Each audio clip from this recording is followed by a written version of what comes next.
UFC Vegas 95 kind of sucked. There were only 10 fights. Most of them didn't deliver, but I watched them, so let's talk about them. My name is Angelo. This is We Want Picks, and I'm going to recap the entire UFC Vegas 95 fight card. Before we talk about the fights, let's talk about the bets. I didn't have the best night in the world. There were some wins. Jacob did quite well. I, on the other hand, didn't do that well. I only had 2.5 units out the door. I had a little bit more than that, but one of those bets were refunded when Chris Gutierrez went to a decision. The only bet I hit that honestly should have been the safety parlay, I was going to make it the safety parlay, and the only reason I didn't is because Pannie Kianzad screwed me last time she was in the safety parlay with a round line under. But the over 2.5 and the lady fights parlayed, that went quite well as expected. Karl Williams, humongous letdown. A humongous letdown.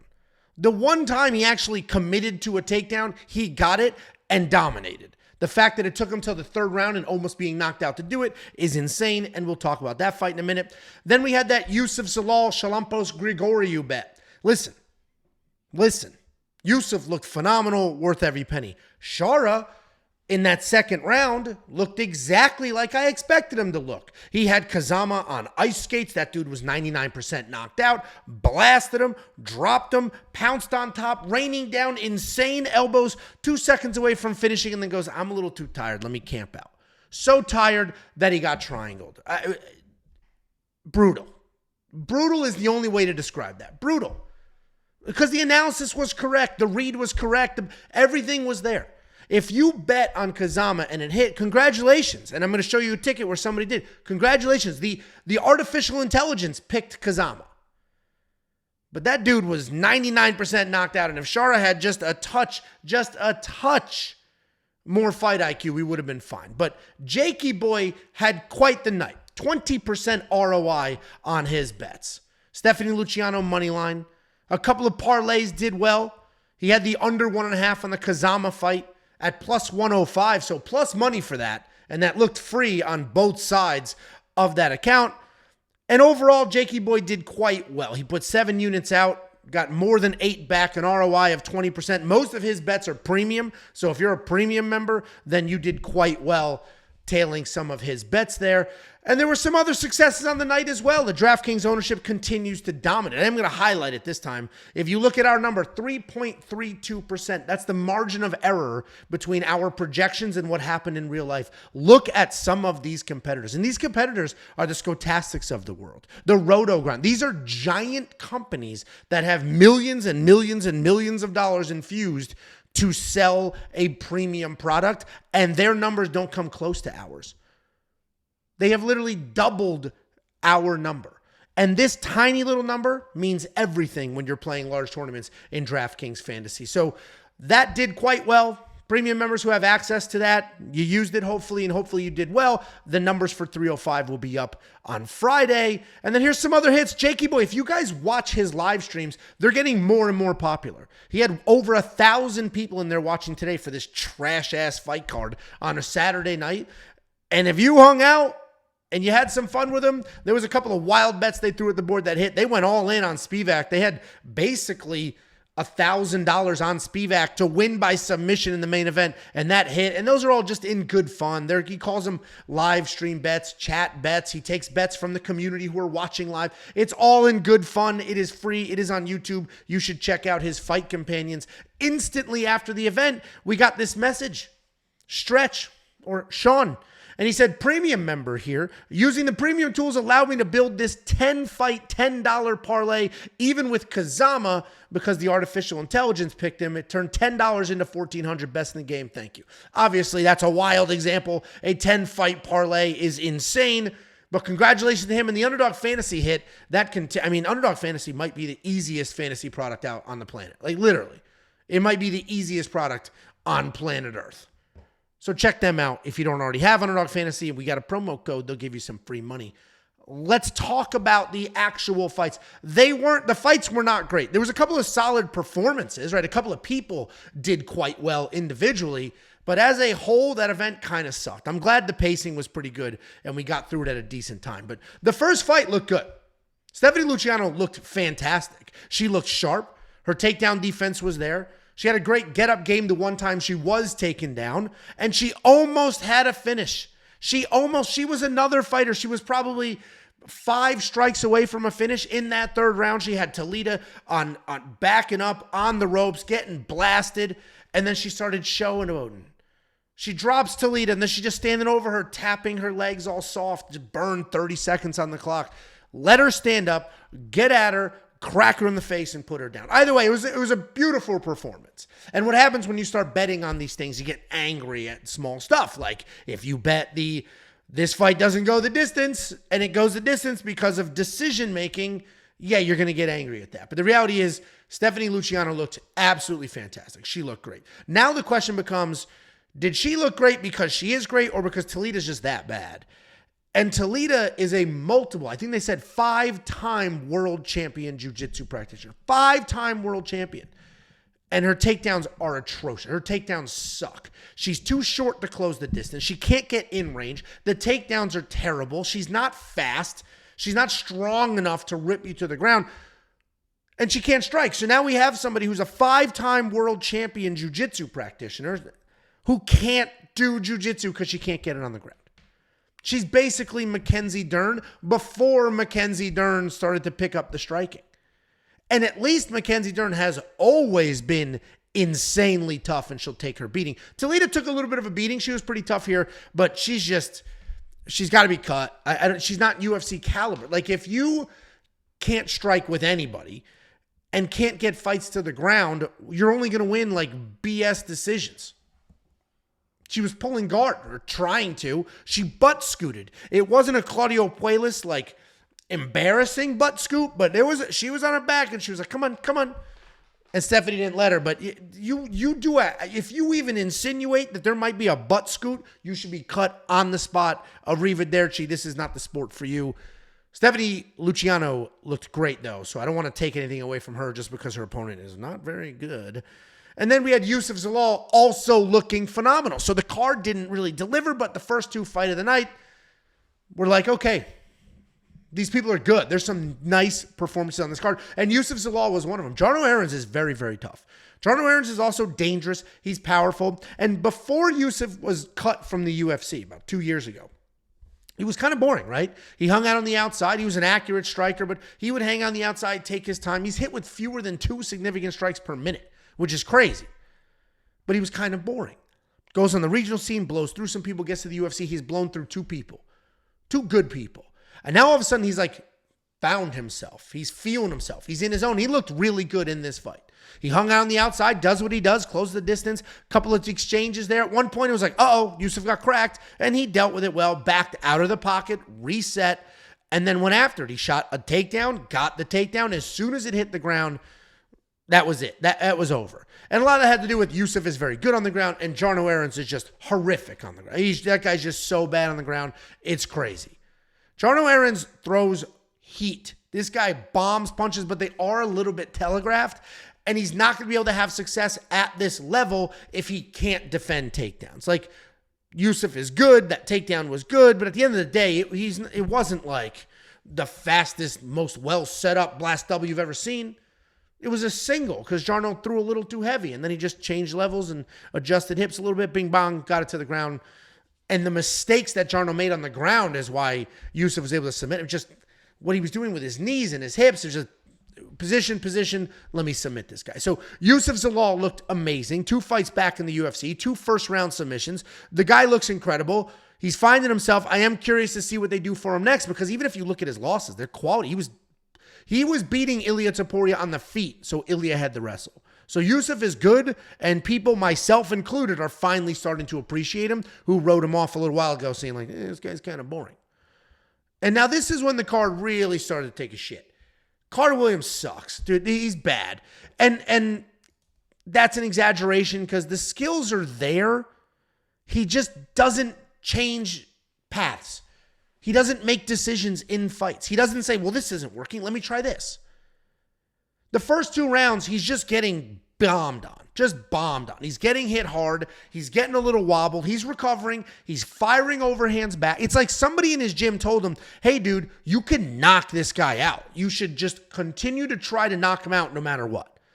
That's what the game plan looked like. Hey, try to knock out Diniz. Just try to knock him out over and over and over. Yes, you're going to get rocked. You're going to get hit real hard. It's going to be clear that he's the better striker, but I still want you to just bomb overhands. And that's what Karl Williams did.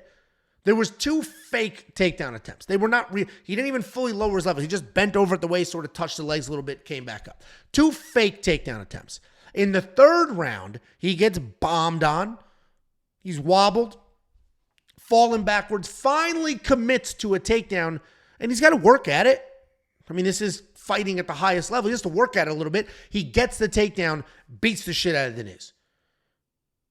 To the point where it was insane. If you just did that 1 round previously, you would have won 2 rounds. 2 rounds, or you could have won all 3 rounds. You might have even been able to finish Diniz the way that he was just bombing on him, completely dominating on the ground.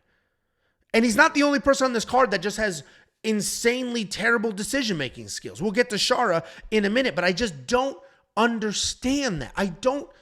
I will never understand poor decision-making. What I will understand is some people are just not as good as their opponents. There's always somebody better, especially in a sport like this. There are so many ways to lose a fight. There's always somebody better. But if you lose because of your decisions, it's like unforgivable. If Karl Williams was all in on the wrestling and was really trying and shooting and chain wrestling and unsuccessful, still lost, hey, that happens.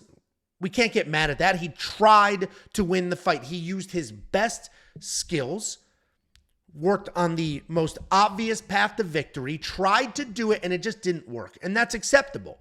Not everybody can win everything. But if you're not even trying to win, if you're just bombing overhands and not wrestling when you are clearly the better wrestler, what are we supposed to do? What are the fans supposed to do? Be like, Karl Williams is my guy. I'm a huge Karl Williams fan. What are we supposed to do? We just watched you not try to win a fight. So it's hard to get behind a guy like that you can't trust. And we saw glimpses of this when he fought Chase Sherman. We saw glimpses of it. We saw it. But Chase Sherman's not very good, so he was able to win that fight. Diniz is good. So enough trashing Karl. Let's talk about Diniz. He's good. He landed big early. He looked good. He did get taken down. He's not good. He's useless on the ground. This guy is useless on the ground. Everybody knows it now. Anybody with some takedowns who actually uses them is going to beat him. But Jhonata Diniz is good. He's got good striking. He's got lots of movement for a heavyweight. He's in and out. He hits hard. He's fast. He was able to fight a full 15 minutes. He didn't slow down. So hats off to Jhonata Diniz. Hopefully he continues to work on that takedown defense and some ground acumen, because he was just flat in his back, didn't know what the hell he was doing down there. And all of a sudden, Jhonata is going to be somebody to worry about. Karl Williams, put him on the... We have lists. We have lists of people that you can never trust. Lupita Godinez is on that list. Karl Williams is now on that list. He's on the list. You cannot trust him. You can't trust him. I would rather you try and fail than not try at all. It's unforgivable. You're on the list. Then we were back towards the fun. This was a good fight. This was a fun fight. Rosa destroyed Pannie Kianzad, and she did it with the leg kicks. She was kicking the inside of the leg. She was kicking the outside of the leg, the calves, the thighs. She was just destroying Pannie Kianzad's legs, and what that meant was Pannie couldn't move, right? She had none of the footwork that she uses. Pannie's got clean boxing, but if you can't move those feet, you're not going to have clean boxing. Rosa looked good. Maybe the best performance she's had. And if you remember, on our Thursday night call-in show, we do a live show on Thursdays, and premium members from our website can call into the show. The last 2 weeks, we've had fighters on the show. We had Jairzinho Rosenstruck last week, and then this week, just a few days ago, we had Adrian Yanez on the show.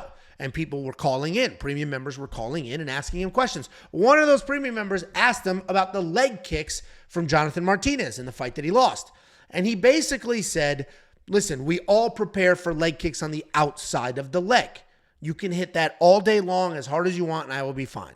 What Jonathan Martinez did to me is he hit the inside of the leg. Go feel by your knee on the inside. It is already soft. It is sensitive. And those are kicks that will just destroy your legs. And that's what Karol Rosa was doing. She was destroying the inside of Pannie's legs. And Pannie had no motion. And once the motion was gone, Karol was just able to tee off. She was just able to tee off and do what she does. So Karol Rosa looked fantastic. Great game plan. Oh, I'm fighting a good striker. Let me chop down the legs. And Pannie Kianzad didn't look bad. I mean, her legs got chewed up, and that is what it is, but she's insanely tough. She's insanely tough. She just kept moving forward, took her beating, tried to win the fight. At no point, it was in the third round, clearly she's not winning this fight, and she still was bombing, still trying to make something happen. Pannie Kianzad is somebody that you can trust. The skills might not always be there, and she might lose to people better than her, as she did in this fight. But she's never going to quit, and she is going to try her best to win every fight. And Pannie Kianzad, I mean, she tried her best to win this fight, but Karol Rosa looked the best that she's ever looked. And Karol Rosa, all of a sudden, we're talking about what Karol Rosa means in this division. And then we went to the broken safety parlay. Let me show you this clip. This is when I knew that I was screwed. Right there. Right there. Right when Shara screamed in his face. Screams, right? I'm screaming in his face because I'm the badass. And Kazama doesn't give a shit. That's when we were cooked. That's never a good look. Leon Edwards did that shit to Bilal. What happened? Leon Edwards got smoked. Shara just did that to Kazama. What happened? Shara's an idiot. Shara is also on the list of people you can't trust. This fight went almost how I thought it would. Kazama came out early with the heavy wrestling pressure. Heavy wrestling pressure early. And you know what? Fine. It was okay. Shara stayed tough. He avoided getting submitted. It was no big deal. I lost the first round, but I know I'm the better striker. I know Kazama's got no chin, and I know he will quit on the feet. Second round comes. Shara knows I can knock this guy out, so he's bombing away. He's connecting. He's got Kazama rocked. Multiple times rocked on the feet. Eventually, Kazama falls down. Shara follows him to the ground, which honestly, in this situation is fine. You have this dude, looks like basically knocked out. Some of the more sensitive referees might have stopped it right then and there. Follows him to the ground. Then lands some of the most devastating elbows from top we have seen in years. Just blasting Kazama's face. His head is bouncing off the mat. 2, 3 in a row. Very, very bad. And then all of a sudden, every ounce of energy that Shara has is gone. All the energy is gone, and he's just hanging out in the guard, doing literally nothing. His head is down like this, doing nothing in the guard. And this is the apex. You can hear the coaches, and the coaches are yelling, posture up, let him up, posture up. And then Kazama, who was 99% knocked out a minute ago, throws up a lazy-ass triangle and gets it, and Shara makes no attempt to get out of it and taps. Just trash fight IQ. So when I say it went almost the way I thought it would, okay, Kazama had some wrestling early. Listen, Kazama still sucks. He's a BJJ nerd. That's all it is, a BJJ nerd. If Shara had 30 more seconds of energy or let him stand up, this fight was over. And it was going to be his third knockout loss in a row. But Shara's got trash fight IQ. Doesn't have the cardio. I don't know how you train at that gym and don't have the cardio, but he somehow managed to not have the cardio. Poor decision-making skills. Got submitted. Deserves to lose. I hate that happened. I had him in the safety parlay, and there's always some genius. Shut up. Shut up, dude. Kazama's terrible. He's so bad. He's so bad. And sometimes you just bet against the worst guy on the card. And it didn't work out this time. But that is a strategy I will stick to in the future. Screw both these guys. I hate them. Then we have one of the just pathetic performances. And Chelsea Chandler's interesting because she is very tough. She's very tough. She doesn't have any quit in her either, other than that one time where she was literally sprinting away from Norma Dumont. But she's tough. Even in this fight, she just got pieced up. She got absolutely pieced up. Yana Santos just pieced her up. She beat her in the pocket. She beat her against the cage. She beat her in the clinch. She beat her at range. She beat her with her hands. She beat her with her feet. Yana beat her everywhere with every tool. No issues whatsoever. And this is at 135 pounds, or was supposed to be. And Chelsea Chandler missed weight by 5 pounds. She weighed 140. I believe that's the lightest she's weighed in a fight. Because she was a 145 pounder. Now she came down to 135, missed weight by 5 pounds. So Chelsea Chandler misses weight by 5 pounds. And it's still like, okay, well, she's enormous. Like, she's humongous. She's just big. Look at her. She's big as shit. And she's just going to be big. And I thought she'd be able to hold Yana against the cage and just slow down the pace because she's slow as shit. I thought she'd be able to slow down the pace and take this win. But that obviously is not what happened. She got pieced up. And even when she closed the distance, even when she had Yana against the cage, Yana was stronger. And you could see the muscle differences between these two women. I mean, look at it. Look at we see their backs. Look at Chelsea Chandler's fee-fi-fo thumb back. And then look at Yana Santos's back. And the strength, the speed, the timing, the skill. Yana Santos was better every second of this fight. In the post-fight, they said, this is the best you've ever looked. Well, how do you look so good? What have you changed? And she was like, well, let's not forget I had a child. And my last 2 fight camps before this one, I was breastfeeding. So I was sleeping 2 hours a night if I was lucky.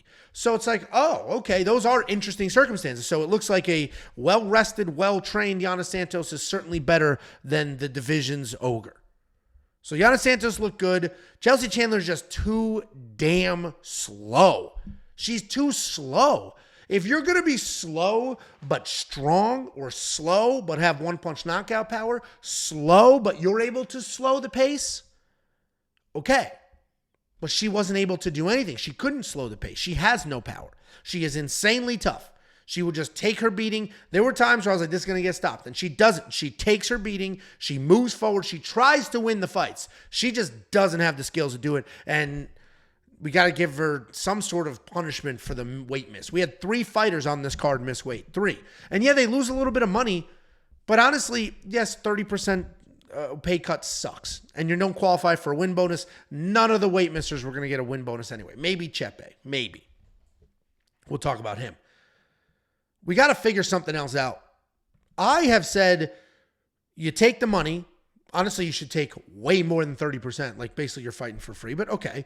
You take the money, and they start the fight with a point deduction on the first round. The point is gone. You basically can't win the first round. So now they're basically going to lose the fight. So they lost 30% of their money, and you're going to help them, or, potentially take away their win bonus as well.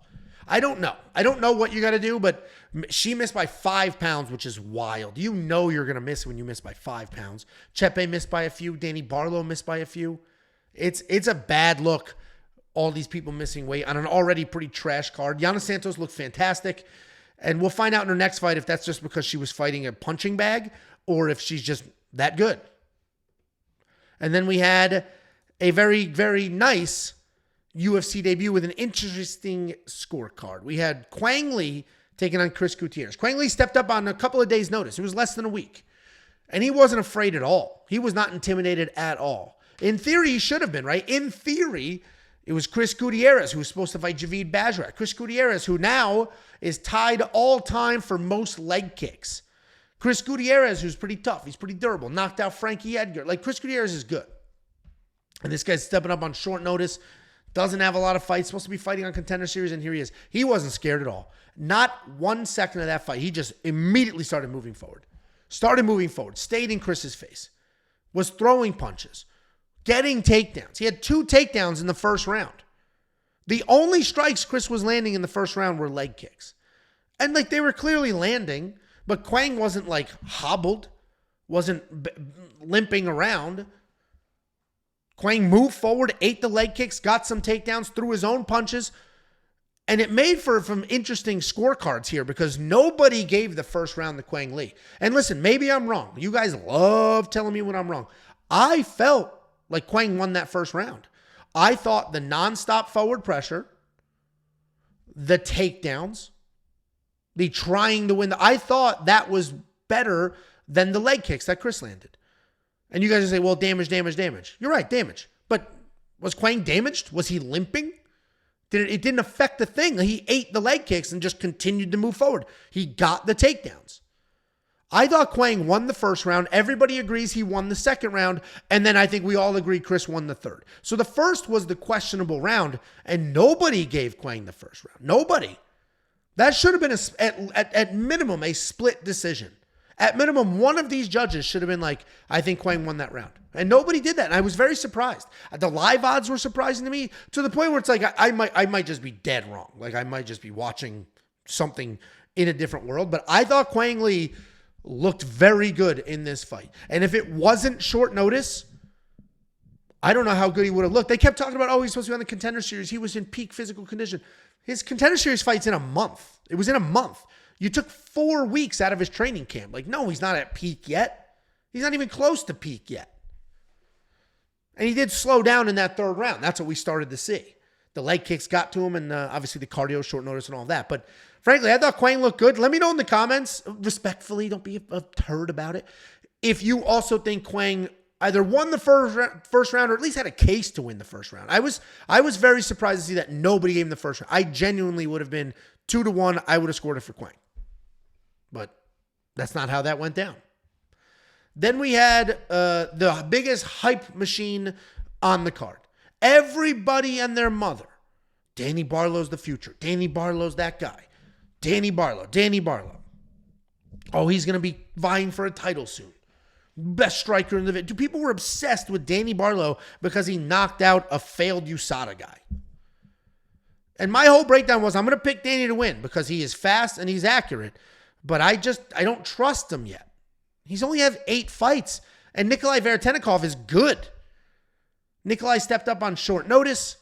He was a little tentative, a little gun shy. Maybe that was because of the short notice. Maybe it was not. Couple of things. This was another weird scorecard. We'll talk about the scorecard in a second. It was another weird scorecard. I thought Danny Barlow won this fight. And ultimately, I think he was just a little, just a touch faster, a little more accurate. He barely threw any strikes. He also was tentative. This was closer to a staring contest than it was a fist fight. And the problem with people like Danny Barlow is he has so much one-punch knockout power that he almost doesn't know what to do if he doesn't get it. He landed a few lefts and nothing happened. He's like, oh, now what? Like, you're supposed to be unconscious. What happened? And he seemed to be getting a little frustrated. And Danny Barlow doesn't fight as well moving backwards as he does moving forward because Nikolai stayed in his face. Nikolai kept moving forward. He had some success with teep kicks. Ultimately, Nikolai got hit. It seemed like a lot. And I think that's why he lost his fight. I would have scored it against him. I scored this for Danny. I thought Danny won the fight. But the real question is, does he deserve the hype? All the hype that everybody was putting on him. People were talking about him like he's Peyton Talbot. Like he's just destroying people. And it's like, whoa, how good is this guy? But that's not, he knocked out Josh Quinlan, who I think is like 0-4 in his last 5. And he failed the USADA test. And he hasn't looked the same since. And now he fought somebody on short notice who's not afraid of him, who moved forward, who could eat the shots. And he looked pretty good. So I'm very curious to see what the next fight looks like for Danny. I hope Danny learns from this. I hope he learns from it, right? I hope it's not like, you know what happens. Sometimes you get close fights like this, and then the fighter in the moment is very humble and like, that was a tough fight, blah, blah, blah. And then as time goes on, it's like, undefeated, I'm undefeated, I'm the best, I'm the best, I'm the best. And not like Rose Namajunas, I'm the best, like I'm the best.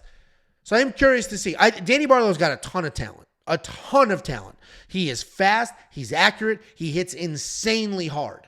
But the question is, how good is he? Because he's a little gun shy, and it seems like pressure can get to him. So I am curious, and this was another one of those weirdo scorecards. This 30-27 in the middle was wild.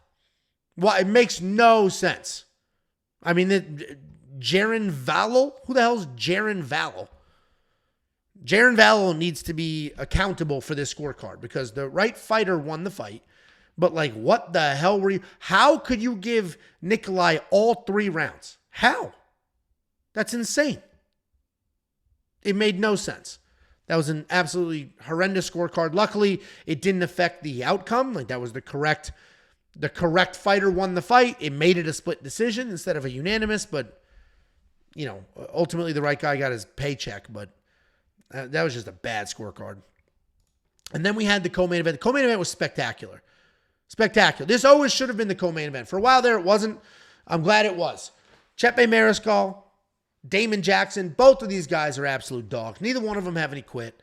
They both are in phenomenal shape. They can push a pace, and they will do everything possible to win a fight. Karl Williams, pay attention to how these two fight. Pay attention to how they fight. Charalampos, Grigoriou, watch these two. Pick your head up. Stop crying like a baby. Hit the pavement, get some cardio, and then watch how these two fight. Because these two put it on the line. They both had insane cardio. They both were in a little bit of trouble here and there. Chepe pretty much won most of this fight. Damon Jackson had a few moments. He got a little sloppy. Like he had a nice takedown and then instantly reversed. Was on Chepe's back and then slid right off. Damon Jackson is tough as shit. Damon Jackson took a beating, continued to try to win this fight, continued to move forward, continued to try to take Chepe down. Would tie up in the clinch with a head and arm and try to make stuff happen. Like, Damon Jackson is good, he is tough, and he just beat somebody who can match his pace. Chepe Mariscal's relentless pressure is insane. Dude, this guy just never stops coming forward. And the fact that he missed weight and still managed to never stop coming forward is crazy to me. Like, you missed weight and you still have this much cardio. These guys, fight of the night. Chepe doesn't get that fight of the night check, though, because he missed weight. You should give his money to Damon Jackson. Give Damon Jackson both sides of the fight of the night. It has to be fight of the night. What else was a better fight overall? There's been individual performances, but straight up fight on the whole card, this has to be the best one. Because even the Kazama fight, the ending was crazy. But before that, it really wasn't. Karol Rosa dominated Pannie, but it wasn't exciting. This was an exciting back-and-forth war with two guys who deserve to get a whole bunch of money for making this card bearable at times. So congratulations to both of them, and Chepe did not shit the bed. I picked him to win, but I was like, man, Chepe, this is his first time as a favorite. It wouldn't be the first time that we've got a guy that dogged their way, became a favorite, and then just made a bunch of mistakes. And the only mistake he made was not making weight. Inside that fight, he looked very, very good and ultimately got it done. So good for Chepe. Good for Damon. Damon Jackson, I think, won over some fans. This guy was a boring wet blanket a few years ago. And now all of a sudden, he's in a couple of exciting fights. He's moving forward. He's got the new hair. This guy's looking sharp, fighting sharp. Absolute dog. Good for Damon Jackson. Good for Chepe. I hope Damon gets both sides of that win bonus. And then we had the main event. We got some big boy jiu-jitsu. And this was an interesting fight because a couple of narratives coming into the fight. One, obviously, we all knew was a rematch. And the narrative was, for most people, the narrative was that Serghei Spivac, the first time they fought, was small. He was only 230 pounds. He's big now. And then he weighed in, and he was only a little over 230 pounds. So then people started to be like, oh shit, Serghei's not that big. Ultimately, this fight did not last very long. There was a takedown, a reversal, and then an armbar. And good for Serghei Spivac. And they were not wrong. Paul Felder and Michael Bisping were not wrong when they were like, the most impressive thing is that a heavyweight threw up an armbar like this off bottom. That was very impressive. The movement from Serghei on the ground was very impressive. It was almost like Fabricio Verdum. If you've been watching pre-COVID, then you know who Fabricio Verdum was. UFC heavyweight champion for a little while. Phenomenal jiu-jitsu. A heavyweight that moved like a much lighter guy.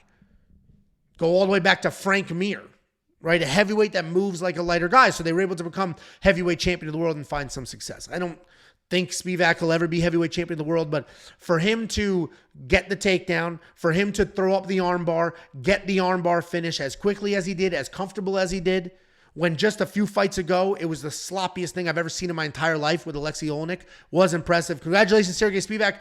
I am curious to see what they have next for him as well. All of a sudden, it's like, okay, yeah, you got your ass kicked by the number 3 heavyweight in Cyril Gane. You just destroyed, like, I don't know what the number is, 8, 9 in Marcin Tybura. So who's that middle of the road? Maybe he gets the winner of Jarzinho and Ty. He shouldn't fight Ty. He'll just take Ty down and submit that guy in 8 seconds. Maybe if Jarzinho wins, give Jarzinho to Spivac, right? He's fighting next week. That'll probably be a good fight. Good for Spivac. Great performance by him. Guys, that's the recap. Let's talk about UFC 305. It's next week. It's a big pay-per-view with some very obvious bets on it, and we've already got a whole bunch of bets on the board for you. If you want to unlock those bets, WeWantPicks.com, click Become a Member. It's freaking $10 for an entire month. You're going to get a whole month's worth of events. You're going to get UFC 305. They just announced Caio Borralho for the fight after that. You're going to get an entire month's worth of fights. And I think the math works out that you'll also get UFC 306. I believe. I'll have to look at a calendar, but if that's 4 Saturdays away, then you will get 4 Saturdays, and you'll also get UFC 306. So 2 pay-per-views, $10. WeWantPicks.com. Click Become a Member at the top. You're also going to unlock some tools like the line movement tracker. It's going to give you the opening odds, the current odds, the win probability, and the line movement for every fighter on every card. You're going to get the data analyzer, the newest tool to the arsenal. This is loaded with data for fighting events all the way through September. You work your way through what card you want. You select the fighter you want. You can add all sorts of filters. It'll chart out the data for you. You can even click on the dots on that chart to watch the fights themselves. It's a full tape index, a full suite of data, a reporting tool. It's everything you could ever need in one single spot. You're also going to get the Prop Hunter. The Prop Hunter helped me build that underdog fantasy lineup that crushed, that continues to crush week in and week out. It's a curated set of data specifically designed to find prop bets. You're going to get the DraftKings Optimizer preloaded with the best ownership projections on planet Earth. We talked about that earlier in this video. And you're going to get far more than that. WeWantPicks.com. Click Become a Member. It's only $10 for an entire month. If you want $50, we'll send you 50. We have affiliate links. Just go to WeWantPicks.com/bets. Use one of the affiliate links to sign up with the sportsbook. You make a deposit using our link. They will pay us, and then I will pay you. WeWantPicks.com/bets. Sign up, make a deposit. We'll send you $50. Guys, UFC 305 is next week. Phenomenal main event on that card. Thanks for everything, and I'll see you tomorrow for the quick picks.